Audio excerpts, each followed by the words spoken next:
वचन तेरा है प्रभु, जीवन की ज्योति है। वचन तेरा है गुरु, अनंत जीवन है। दिव्य वचन तेरा भक्ति से सुन लूंगा, मधुर वचन तेरा दिल से मैं मानूंगा। दिव्य वचन तेरा भक्ति से सुन लूंगा, मधुर वचन तेरा दिल से मैं मानूंगा।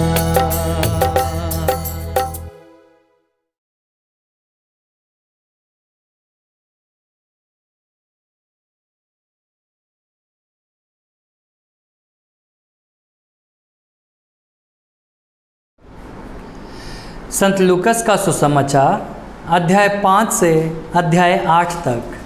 अध्याय 5। एक दिन ईसा गनेसरेत की झील के पास थे।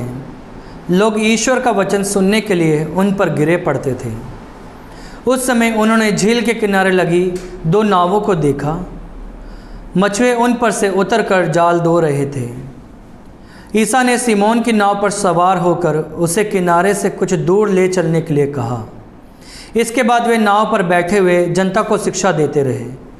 उपदेश समाप्त करने के बाद उन्होंने सिमोन से कहा, नाव गहरे पानी में ले चलो और मछलियां पकड़ने के लिए अपने जाल डालो।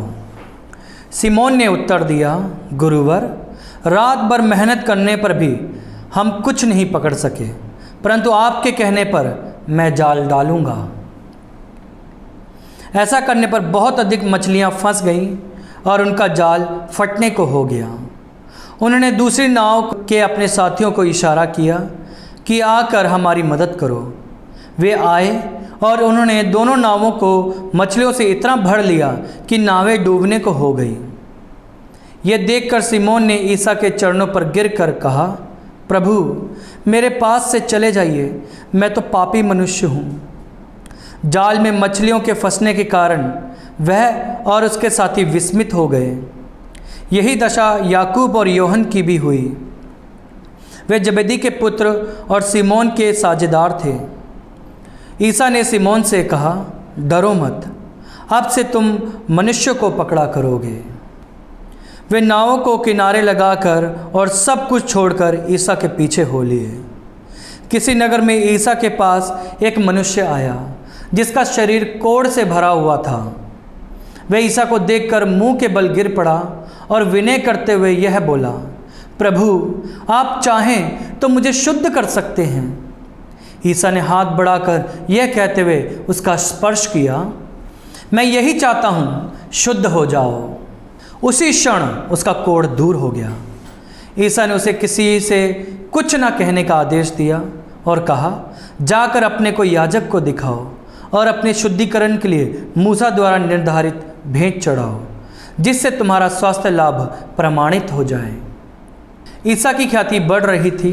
भीड़ की भीड़ उनका उपदेश सुनने और अपने रोगों से छुटकारा पाने के लिए उनके पास आती थी और वे अलग जाकर एकांत स्थानों में प्रार्थना किया करते थे। ईसा किसी दिन शिक्षा दे रहे थे। फरीसी और शास्त्री पास ही बैठे हुए थे।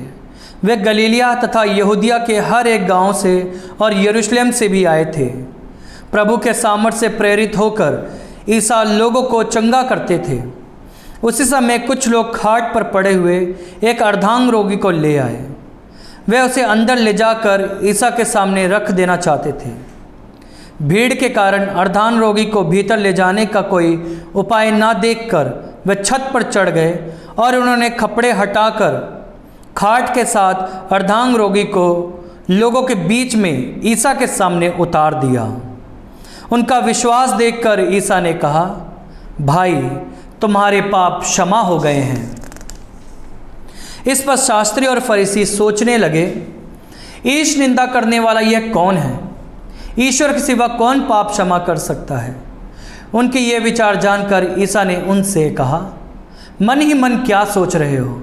अधिक सहज क्या है, यह कहना तुम्हारे पाप क्षमा हो गए हैं, अथवा यह कहना उठो और चलो फिरो? परंतु इसलिए कि तुम लोग ये जान लो कि मानव पुत्र को पृथ्वी पर पाप क्षमा करने का अधिकार है। वे अर्धांगरोगी से बोले, मैं तुमसे कहता हूँ, उठो और अपनी खाट उठाकर घर जाओ। उसी क्षण वे सबों के सामने उठ खड़ा हुआ और अपनी खाट उठाकर ईश्वर की स्तुति करते हुए अपने घर चला गया। सब के सब विस्मित होकर ईश्वर की स्तुति करते रहे। उन पर भय छा गया और वे कहते थे, आज हमने अद्भुत कार्य देखे हैं। इसके बाद ईसा बाहर निकले। उन्होंने लेवी नामक नाकेदार को चुंगी घर में बैठे हुए देखा और उससे कहा, मेरे पीछे चले आओ। वह उठ खड़ा हुआ और अपना सब कुछ छोड़कर ईसा के पीछे हो लिया। लेवी ने अपने यहाँ ईसा के सम्मान में एक बड़ा भोज दिया। नाकेदार और अतिथि बड़ी संख्या में उनके साथ भोजन पर बैठे। फरीसी और शास्त्री बुन बनाते और इनके शिष्य से यह कहते थे, तुम लोग नाकेदारों और पापियों के साथ क्यों खाते पीते हो? ईसा ने उन्हें उत्तर दिया, निरोगियों को नहीं, रोगियों को वैद्य की ज़रूरत होती है। मैं धर्मियों को नहीं, पापियों को पश्चाताप के लिए बुलाने आया हूँ। उन्होंने ईसा से कहा, योहन के शिष्य बारंबार उपवास करते हैं और प्रार्थना में लगे रहते हैं, और फरीसियों के शिष्य भी ऐसा ही करते हैं, किंतु आपके शिष्य खाते पीते हैं। ईसा ने उनसे कहा, जब तक दूल्हा उनके साथ है, क्या तुम बारातियों से उपवास करा सकते हो? किंतु वे दिन आएंगे जब दूल्हा उनसे बिछुड़ जाएगा, उन दिनों वे उपवास करेंगे।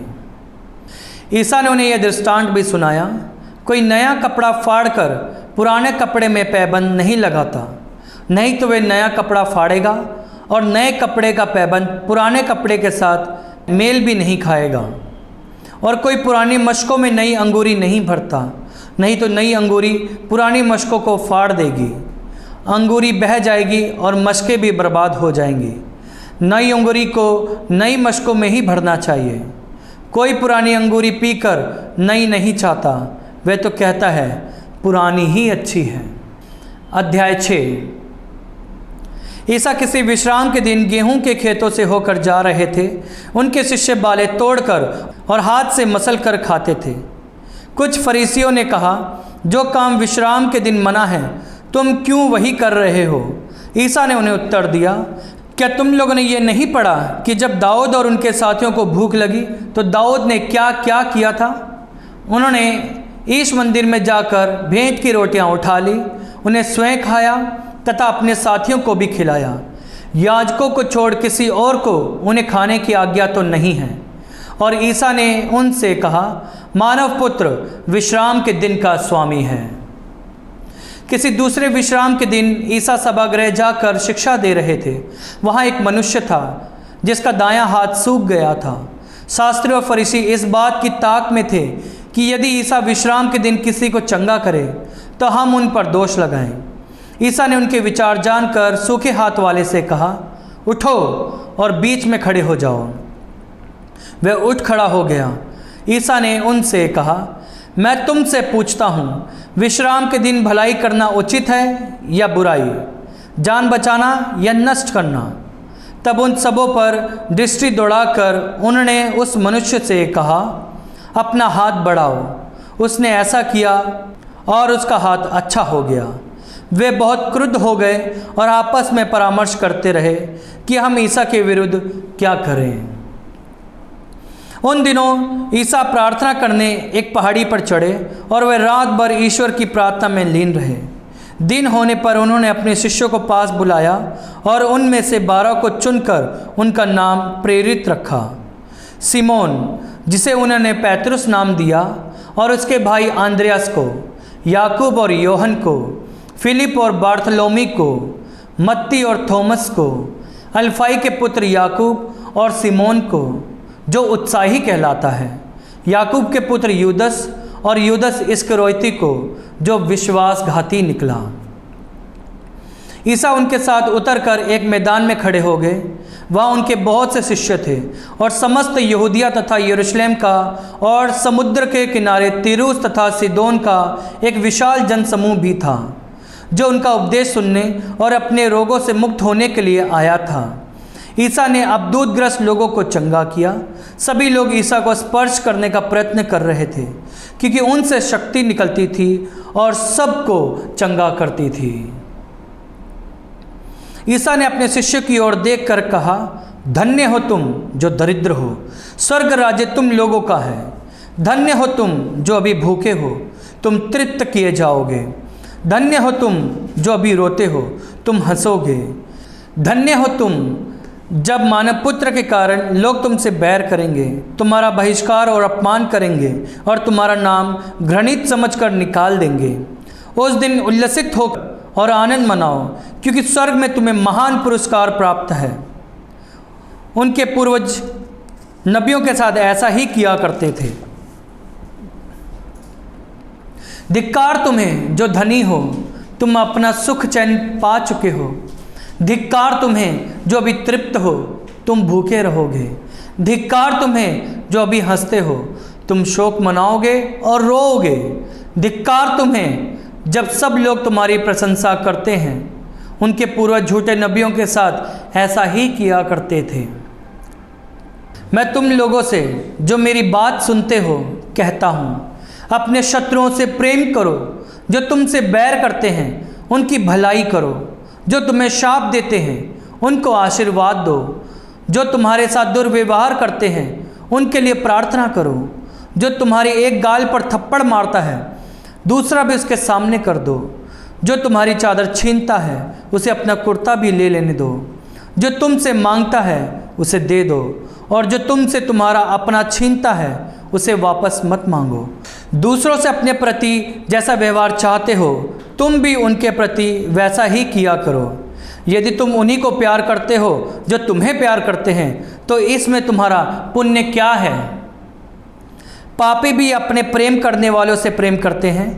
यदि तुम उन्हीं की भलाई करते हो जो तुम्हारी भलाई करते हैं, तो इसमें तुम्हारा पुण्य क्या है? पापी भी ऐसा करते हैं। यदि तुम उन्हीं को उधार देते हो जिनसे वापस पाने की आशा करते हो, तो इसमें तुम्हारा पुण्य क्या है? पूरा पूरा वापस पाने की आशा में पापी भी पापियों को उधार देते हैं। परंतु अपने शत्रुओं से प्रेम करो, उनकी भलाई करो और वापस पाने की आशा ना रखकर उधार दो। तभी तुम्हारा पुरस्कार महान होगा और तुम सर्वोच्च प्रभु के पुत्र बन जाओगे, क्योंकि वह भी कृतघ्नों और दुष्टों पर दया करता है। अपने स्वर्गिक पिता जैसे दयालु बनो। दोष ना लगाओ और तुम पर भी दोष नहीं लगाया जाएगा। किसी के विरुद्ध निर्णय ना दो और तुम्हारे विरुद्ध भी निर्णय नहीं दिया जाएगा।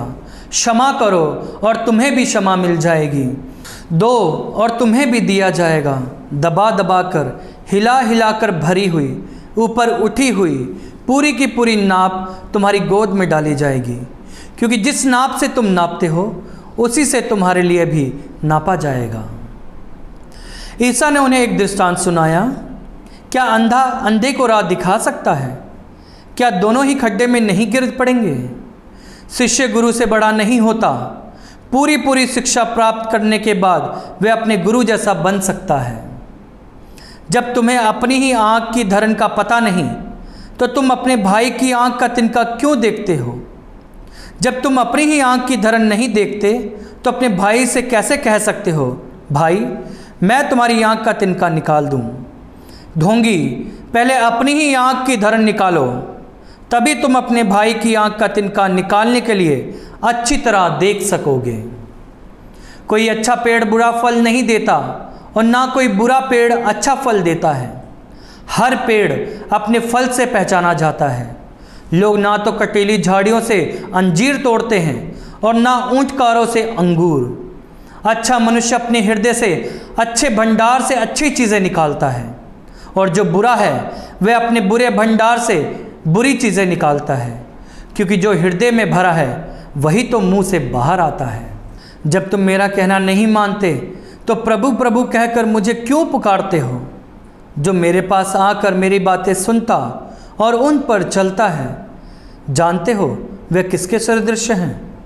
वह उस मनुष्य के सदृश है जो घर बनाते समय गहरा खोदता और उसकी नींव चट्टान पर डालता है।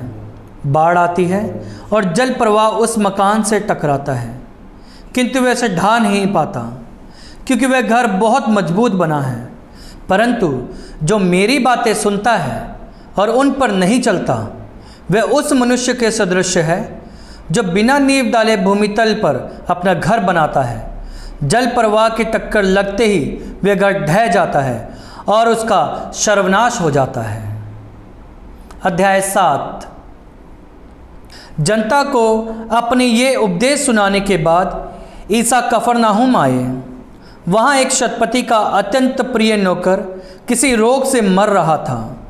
शतपति ने ईसा की चर्चा सुनी थी, इसलिए उसने यहूदियों के कुछ प्रतिष्ठित नागरिकों को ईसा के पास यह निवेदन करने के लिए भेजा कि आप आकर मेरे नौकर को बचाएं।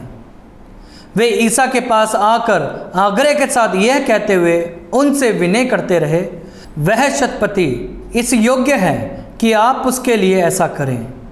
वे हमारे राष्ट्र से प्रेम करता है और उसी ने हमारे लिए सभागृह बनवाया। ईसा उनके साथ चले। वे उसके घर के निकट पहुँचे ही थे कि शतपति ने मित्रों द्वारा ईसा के पास यह कहला भेजा, प्रभु आप कष्ट ना करें, क्योंकि मैं इस योग्य नहीं हूँ कि आप मेरे यहाँ आएँ। इसलिए मैंने अपने को इस योग्य नहीं समझा कि आपके पास आऊँ। आप एक ही शब्द कह दीजिए और मेरा नौकर चंगा हो जाएगा। मैं एक छोटा सा अधिकारी हूँ, मेरे अधीन सिपाही रहते हैं। जब मैं एक से कहता हूँ जाओ तो वह जाता है, और दूसरे से आओ तो वह आता है, और अपने नौकर से यह करो तो वह यह करता है। ईसा यह सुनकर चकित हो गए और उन्होंने अपने पीछे आते हुए लोगों की ओर मुड़कर कहा, मैं तुम लोगों से कहता हूँ, इज़राइल में भी मैंने इतना दृढ़ विश्वास नहीं पाया। और भेजे हुए लोगों ने घर लौटकर रोगी नौकर को भला चंगा पाया। इसके बाद ईसा नाइन नगर आए। उनके साथ उनके शिष्य और एक विशाल जनसमूह भी चल रहा था। जब वे नगर के फाटक के निकट पहुँचे तो लोग एक मुर्दे को बाहर ले जा रहे थे। वे अपनी माँ का इकलौता बेटा था और वह विधवा थी। नगर के बहुत से लोग उसके साथ थे। माँ को देखकर प्रभु को उस पर तरस हो आया और उन्होंने उससे कहा, मत रो।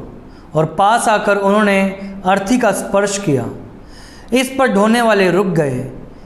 ईसा ने कहा, युवक मैं तुमसे कहता हूँ, उठो।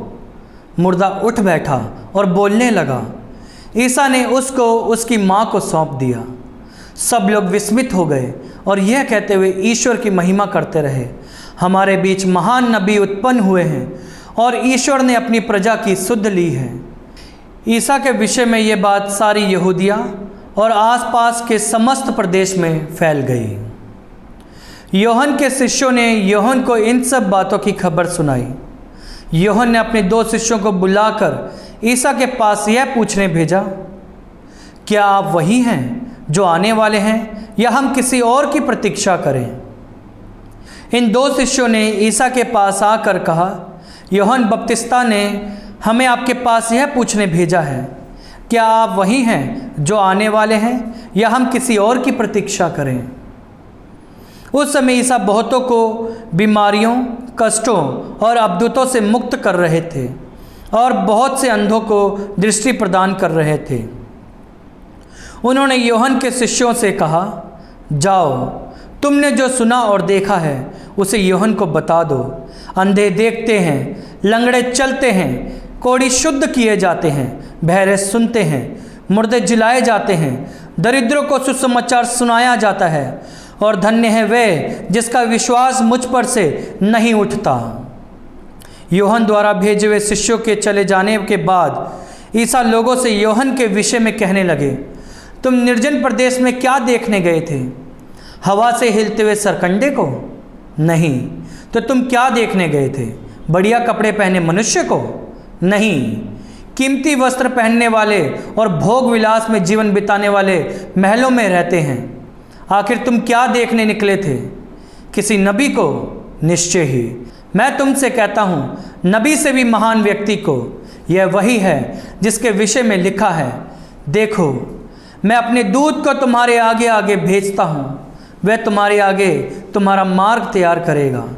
मैं तुमसे कहता हूँ, मनुष्यों में यूहन्ना बपतिस्ता से बड़ा कोई नहीं, फिर भी ईश्वर के राज्य में जो सबसे छोटा है वह यूहन्ना से बड़ा है।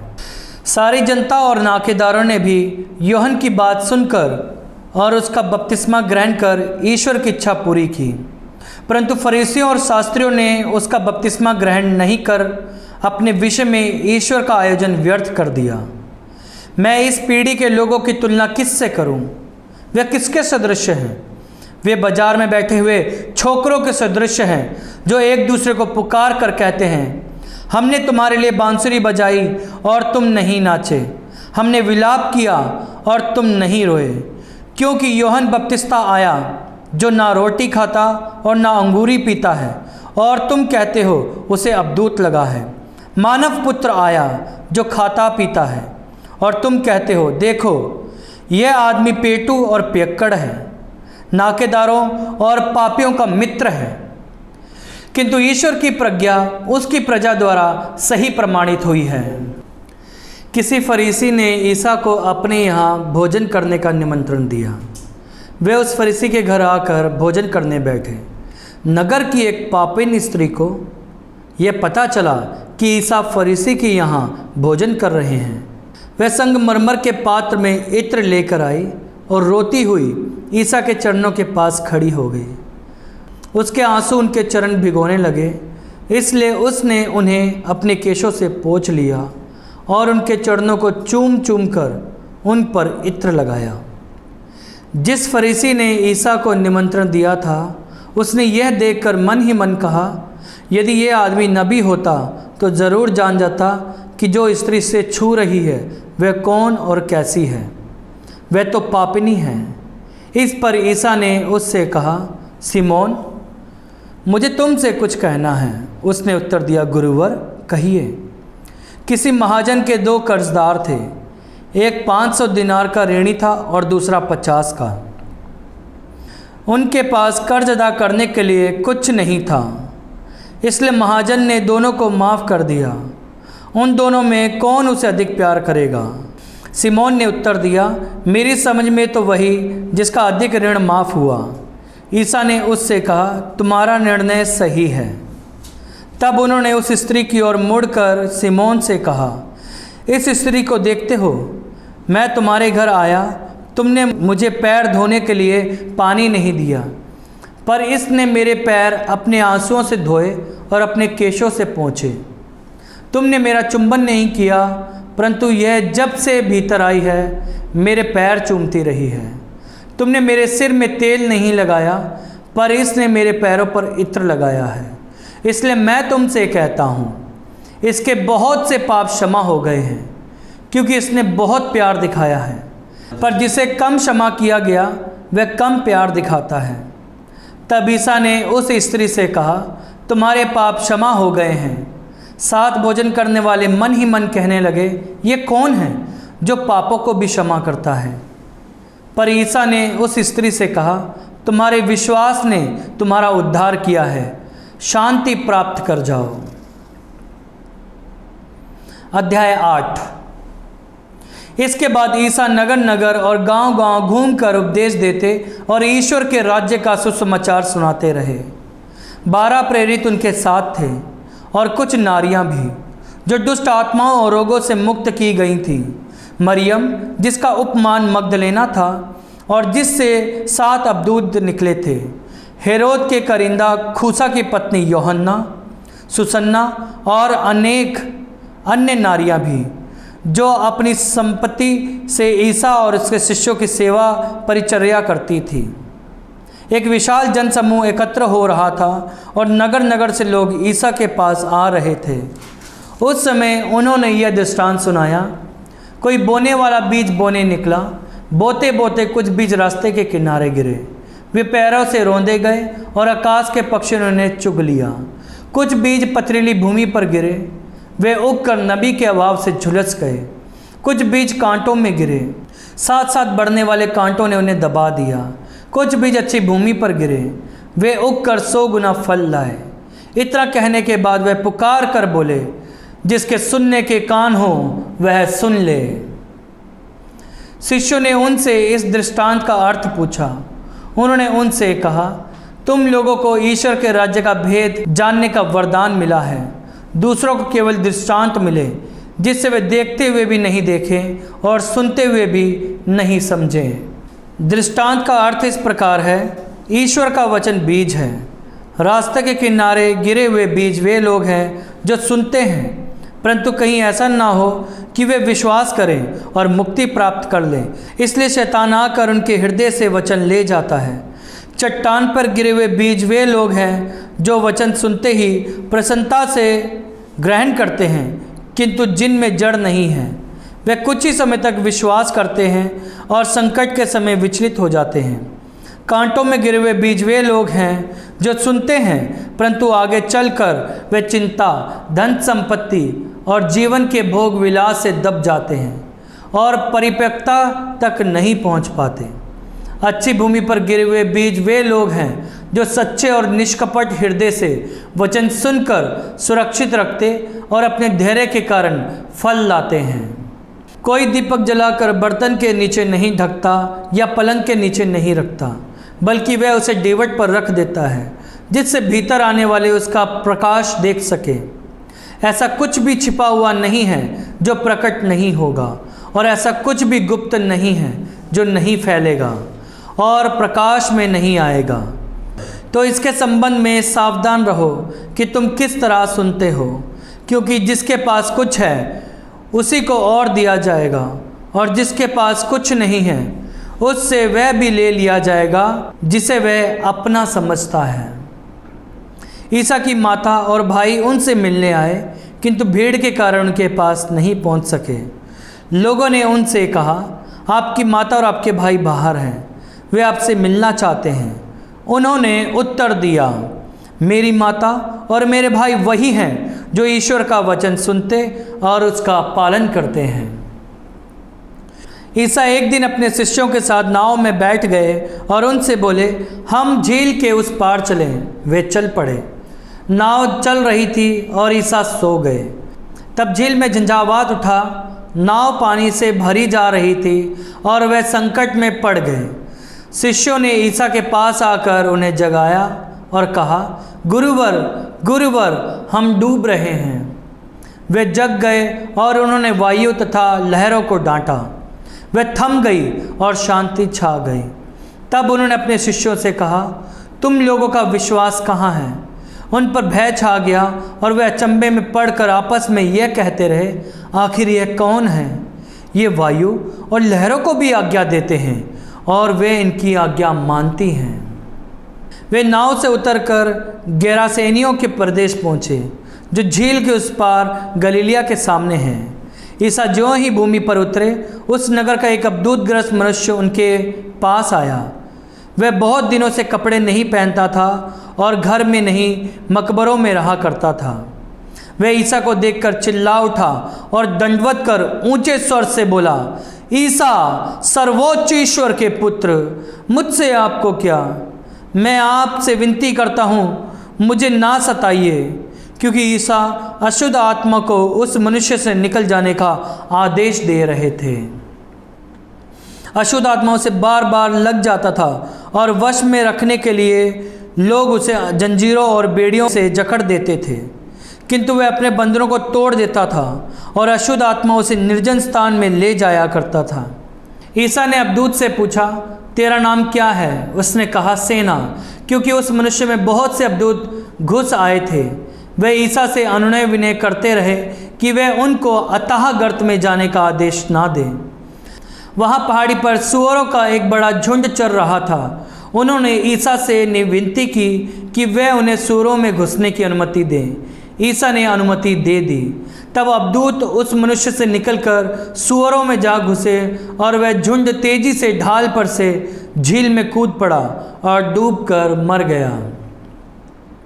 ये देखकर सूअर चराने वाले भाग गए और उन्होंने नगर तथा बस्तियों में इसकी खबर फैला दी। लोग ये सब देखने निकले। वे ईसा के पास आए और यह देखकर भयभीत हो गए कि वह मनुष्य जिससे अबदूत निकले थे, कपड़े पहने शांत भाव से ईसा के चरणों में बैठा हुआ है। जिन्होंने ये सब अपनी आंखों से देखा था, उन्होंने लोगों को बताया कि किस तरह अबदूत ग्रस्त का उद्धार हुआ है। तब गेरासेनी प्रदेश की सारी जनता ने अत्यंत भयभीत होकर ईसा से निवेदन किया कि वह उनके यहाँ से चले जाएं। ईसा नाव पर चढ़कर लौट गए। जिस मनुष्य से अबदूत निकले थे वह ईसा से ये विनती करता रहा कि मुझे अपने साथ रहने दीजिए, पर ईसा ने उसे विदा करते हुए कहा, अपने यहाँ लौट जाओ और लोगों को यह बताओ कि ईश्वर ने तुम्हारे लिए क्या क्या किया है। वे जाकर सारे नगर में यह सुनाता फिरता रहा कि ईसा ने मेरे लिए क्या क्या किया है। जब ईसा लौटे तो लोगों ने उनका स्वागत किया, क्योंकि सभी उनकी प्रतीक्षा कर रहे थे। उस समय सभागृह का जैरूस नामक अधिकारी आया और ईसा को दंडवत कर उनसे अनुनय विनय करता रहा कि वे उसके यहाँ चलने की कृपा करें, क्योंकि उसकी लगभग 12 बरस की इकलौती बेटी मरने पर थी। वे उसके साथ चले। रास्ते में भीड़ चारों ओर से उन पर गिरी पड़ती थी। एक स्त्री 12 वर्ष से रक्तस्राव की पीड़ित थी। कोई भी उसे स्वस्थ नहीं कर सका था। उसने पीछे से आकर ईसा की चादर का पल्ला छू लिया और उसका रक्तस्राव उसी क्षण बंद हो गया। ईसा ने कहा, किसने मेरा स्पर्श किया है? सबके इनकार करने पर पैतरुस बोला, गुरुवर, चारों ओर से लोग आपको घेर लेते हैं और आप पर गिरे पड़ते हैं। ईसा ने कहा, किसी ने अवश्य मेरा स्पर्श किया। मैंने अनुभव किया कि मुझसे शक्ति निकली है। यह समझकर कि मैं छिप नहीं सकती, वह स्त्री डरती कांपती हुई आई और उन्हें दंडवत कर उसने सबके सामने बताया कि मैंने क्यों उनका स्पर्श किया और मैं कैसे उसी क्षण स्वस्थ हो गई। ईसा ने उससे कहा, बेटी, तुम्हारे विश्वास ने तुम्हें चंगा कर दिया है, शांति प्राप्त कर जाओ। ईसा ये कह ही रहे थे कि सभागृह के अधिकारियों के यहाँ से कोई यह कहने आया, आपकी बेटी मर गई है, अब आप गुरुवर को कष्ट न दीजिए। किंतु यह सुनकर ईसा ने उससे कहा, डरिए नहीं, बस विश्वास कीजिए और वह चंगी हो जाएगी। उन्होंने घर पहुंचकर पैतरुस, योहन और याकूब और लड़की के माता पिता के सिवा किसी को अपने साथ अंदर नहीं जाने दिया। सब रो रहे थे और उसके लिए विलाप कर रहे थे। ईसा ने कहा, मत रो, वह नहीं मरी, सो रही है। वह उनकी हंसी उड़ाते रहे, क्योंकि वह भली भांति ये जानते थे कि वह मर गई है। ईसा ने उसका हाथ पकड़कर पुकारा, ओ लड़की, उठो। उसके प्राण लौट आए और वह उसी क्षण खड़ी हो गई। ईसा ने उसे कुछ खिलाने को कहा। उसके माता पिता दंग रह गए, किंतु ईसा ने आदेश दिया कि वे इस घटना की चर्चा किसी से नहीं करें। यह प्रभु का सुसमाचार है। हे क्रिस्त, तेरी स्तुति हो।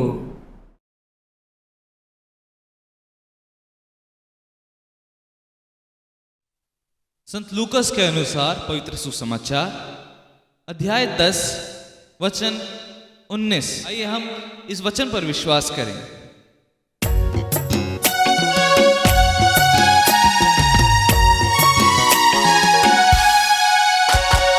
मैंने तुम्हें सांप और बिच्छू और बैरी की सारी शक्ति को कुचलने का सामर्थ्य दिया है। मैंने तुम्हें सांप और बिच्छू और बैरी की सारी शक्ति को कुचलने का सामर्थ्य दिया है। कुछ भी तुम्हें हानि नहीं पहुंचा सकेगा। कुछ भी तुम्हें हानि नहीं पहुंचा सकेगा।